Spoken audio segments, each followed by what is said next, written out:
Bienvenue dans la deuxième partie de Terre de l'Aube, une émission spéciale qui célèbre le 50e numéro de votre magazine agricole. Et pour fêter l'événement, nous nous sommes installés au domaine de Vermoise, à Sainte-Maure, un endroit magnifique qui nous permet de fêter ce 50e anniversaire avec de nombreux invités issus du milieu agricole. Le but de cette émission, dresser un panorama du monde agricole au bois.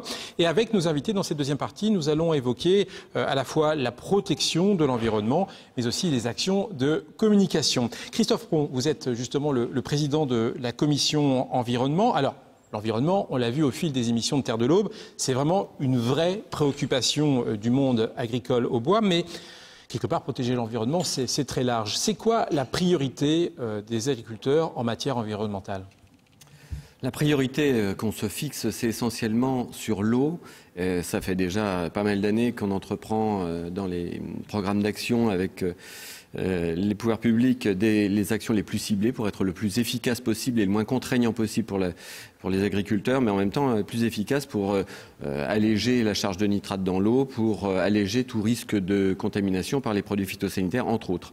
Donc c'est certainement la première priorité qui s'est avérée depuis, on va dire, 2 décennies avec des actions très concrètes et croissantes. Et Christophe Aubry, mais comment faites-vous? Vous êtes président de la commission Grande Culture FDGEDA. Je suppose que l'une des solutions, c'est de mettre moins de produits polluants dans les sols. Il faut quand même conserver son exploitation, les rendements, etc. Et donc comment vous faites pour tester, mesurer, voir si ça marche? Alors déjà, au niveau de l'utilisation des intrants, on travaille depuis plusieurs années à diffuser des messages pour limiter les pollutions ponctuelles qui représentent un peu plus de 50% des fuites. Et ça marche pas mal puisque les gens sont très attentifs à ces messages et puis ils utilisent déjà mieux les produits. La pulvérisation est améliorée aussi par les contrôles matériels. D'un autre côté aussi, effectivement, on essaie de réduire la charge d'intrants, mais notre challenge, c'est aussi de garder une production identique. Effectivement. Et puis après, on a par le biais d'Ecophyto, le réseau de fermes Ecophyto, où ce sont un réseau d'exploitants volontaires qui mettent une partie de leur exploitation pour faire de l'observation, analyser les systèmes de culture et puis aussi produire, je dirais, des références. Et puis, il y a aussi une vocation aussi à former les gens pour mieux utiliser les produits phytosanitaires. Ce sont des procédés que l'on retrouve dans tout secteur agricole, y compris par exemple dans la viticulture. Alors dans la viticulture, effectivement, les viticulteurs sont aussi touchés, concernés, je dirais, par le plan Ecophyto. Et je dirais le processus reste le même. Il y a un réseau qui s'appelle Sud Champagne, où il y a 11 viticulteurs qui ont adhéré. Alors eux, par contre, sur 100% de leur surface, il y a 6 exploitants adhérents GDV et 5 exploitations de l'Union auboise. Alors Fabrice, la protection de l'environnement a souvent été évoquée sur ce plateau, même très très souvent. Et je propose de voir une action coup de cœur, en quelque sorte, orientée plutôt une action de communication vers le grand public. Il s'agit de l'opération Champs propres, où tout simplement des agriculteurs ont pris sur leur temps pour ramasser nos déchets en bord des routes. Reportage. Non, je suis pas trop surpris, non. Non, on voit un petit peu l'ampleur des dégâts que provoquent un petit peu tous ces déchets, voilà. Bouteilles en plastique, canettes, paquets de cigarettes aussi, puis quelques pièces automobiles. C'est une affaire environnementale et l'environnement, c'est l'affaire de tous. C'est une photocopieuse. C'est une photocopieuse. Il faut aussi se dire qu'on n'est pas les seuls pollueurs de la Terre. Voilà, on est aussi le grand public et les citoyens sont aussi à leur niveau pollueurs aussi quand ils jettent des choses dans la nature. Je ne veux pas faire la morale aux gens, mais pour les cigarettes, en effet, je les jette aussi et c'est pas bon. Ça m'est arrivé. Qu'est-ce que vous jetez? Mais des papiers. Je récupère tout dans ma voiture, j'ai mon sac et même ma peau de banane, je la ramène, vous voyez. Dans un semi-remorque qui arrive à la Chambrière, quand ils ont travaillé les ballots, ils ont retrouvé du plastique, donc ils me l'ont déclassé. Au lieu d'être à avoir 20 sur 20, j'ai eu que 12 sur 20, donc une conséquence, l'argent qu'on nous redonne, moins à percevoir. Christophe Pron, toujours sur le domaine de l'environnement, il y a la production bio qui a de plus en plus de succès. Mais finalement, aujourd'hui, cette production bio, elle représente quelle proportion de l'agriculture auboise? Alors c'est vraiment un marché émergent. C'est émergent en France et c'est émergent plus encore dans notre département de l'Aube. Ça concerne pour l'instant un peu plus d'une trentaine d'exploitations agricoles, à peu près la moitié en viticulture. Donc on va dire c'est infinitésimal, enfin, en tout cas c'est trop peu. Et sachant que la réponse qui est apportée par la Chambre d'agriculture, c'est de renforcer les moyens d'action au travers de conseillers disponibles pour aider un certain nombre d'agriculteurs qui se posent la question à franchir le pas. Donc on a un guide. On édite, c'est la 4e édition sur un guide de l'agriculture biologique pour essayer d'apporter des réponses aux agriculteurs qui peuvent se poser la question. On fait des formations l'hiver et on travaille en partenariat avec les agences et ceux qui s'occupent des agences de production d'agriculture biologique. Et puis on a effectivement renforcé nos moyens d'action en termes de personnel disponible pour répondre, parce que c'est quand même franchir un pas important en termes de maîtrise technique, d'évolution des pratiques. Et donc il faut éviter qu'à la fois l'agriculteur se sente trop seul sur le plan technique comme sur le plan économique. Christophe Pont, on a vu dans le reportage une des actions des agriculteurs en faveur de l'environnement, ramasser nos déchets sur le bord des routes. Vous pensez que maintenant le grand public a intégré l'idée que les agriculteurs agissaient pour polluer moins ? C'est très difficile de savoir qui est le grand public et en tout cas j'ai ma réponse. Je sais que ça recouvre une certaine diversité de situations et de comportements. D'ailleurs on a la même diversité dans le monde agricole. Et vous pensez que l'image est en train de changer ? J'espère que l'image change. En même temps, je sais que quand il y a crise, quand il y a une pollution ponctuelle, quand il y a un problème quelque part sur l'ensemble de la planète ou dans notre département, eh bien les gens portent facilement préjudice à l'image de l'agriculture. De même que lorsque nous entreprenons des actions de fond qui forcément, ça se fait pas en claquant des doigts, ça se fait pas en un jour. Peut-être que les gens ont du mal à saisir que c'est du concret pour faire évoluer l'impact et réduire l'impact de l'environnement, enfin de l'agriculture sur l'environnement. C'est donc un travail de tous les instants. Oui, justement du concret, je propose de le voir en image, une action concrète et de fond, vous l'avez dit, tout simplement une filière qui se met en place pour ramasser, trier comme on le fait, mais trier cette fois-ci des déchets agricoles. C'est pas simple, il n'y a rien qui existe. Et bien maintenant, c'est en route dans l'Aube. Reportage. La filière agricole se coordonne pour trier ces déchets. Ici, la coopérative Nourricia a détaché 5 de ses personnels.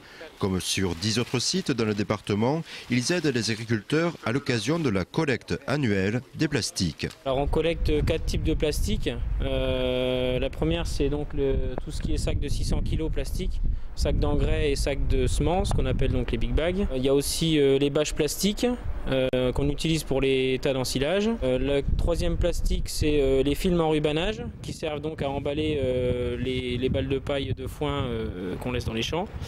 Et le quatrième plastique, c'est uniquement les ficelles agricoles, parce qu'ils génèrent beaucoup de plastique quand même, donc ça a été vraiment demandé par les agriculteurs. Il y a quand même des produits pesticides qui restent à l'intérieur, donc c'est important de les éliminer par une chaîne spécifique, quoi. Déjà pour la nature, tout le monde prend conscience du problème.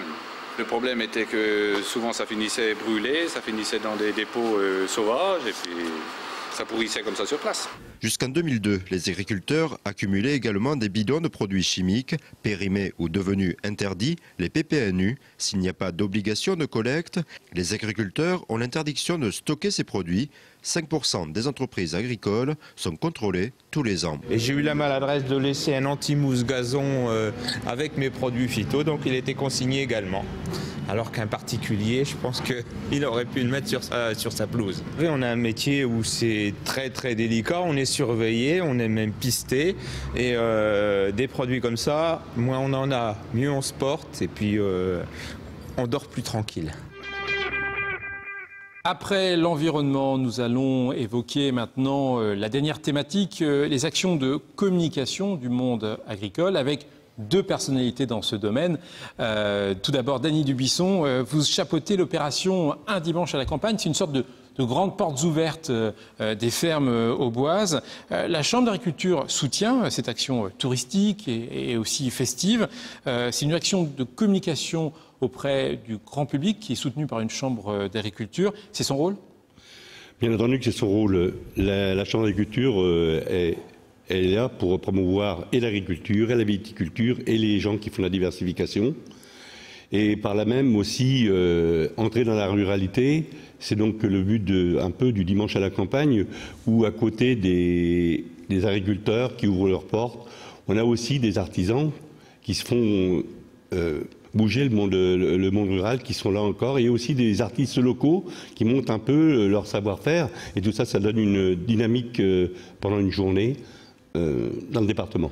Votre rendez-vous festif, c'est peut-être la route du Champagne. En fait, avec vous, Béatrice Richard, vous connaissez bien ce rendez-vous. Vous êtes présidente de la commission communication à la Chambre d'agriculture. Alors voilà, ce rendez-vous festif, c'est un peu la découverte du monde rural, mais côté vignoble principalement, la rencontre des viticulteurs, et puis aussi plein d'animations. Est-ce que ce rendez-vous a dépassé les espérances en termes de communication sur le monde rural au bois et viticole ? Il les a dépassés forcément, puisque la renommée de l'événement a dépassé ce que nous attendions. Donc à partir de ce moment-là, plus nous avons de visiteurs, plus nous avons évidemment de découvertes possibles. Et dans ce cas-là, effectivement, plus la communication qui suit ou qui précède est facile et riche. Béatrice Richard, en fait, là, la 50e de Terre de l'Aube, en 2007, c'était la première fois en France qu'une chambre d'agriculture mettait en place un partenariat avec une télévision pour faire découvrir votre monde, votre secteur au grand public. On a été copié depuis, un peu partout en France. C'était très important pour votre monde de s'ouvrir à ce grand public à travers une télévision ? Il est évident que nous sommes au siècle de la communication et nous sommes dans une profession qui malheureusement est mal connue. Et quand on est mal connu, forcément les idées reçues circulent et les images parfois négatives, voire déplorables, circulent elles aussi. Donc il est évident qu'à partir du moment où nous avions décidé de faire découvrir l'agriculture, le meilleur canal qui nous est apparu était Canal 32. Je vous remercie. Daniel Dubuisson, même constat? Oui, bien entendu. Non, mais ce troisième dimanche d'avril qu'on a défini pour toujours, on est très content que la télévision, en amont et en aval, nous suive dans cette manifestation. Puisse mettre en relief, en tout cas, vos actions. Merci à vous tous d'être venus au domaine de Vermoise pour ce 50e numéro de Terre de l'Aube.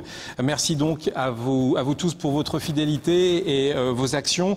Terre de l'Aube, je vous le rappelle, c'est tous les 3e jeudis de chaque mois. Je vous dis, Christian, à bientôt pour découvrir de nouveau l'agriculture auboise. Rendez-vous dans 4-5 ans pour la 100e. J'en suis sûr, on fera une énorme fête. À bientôt.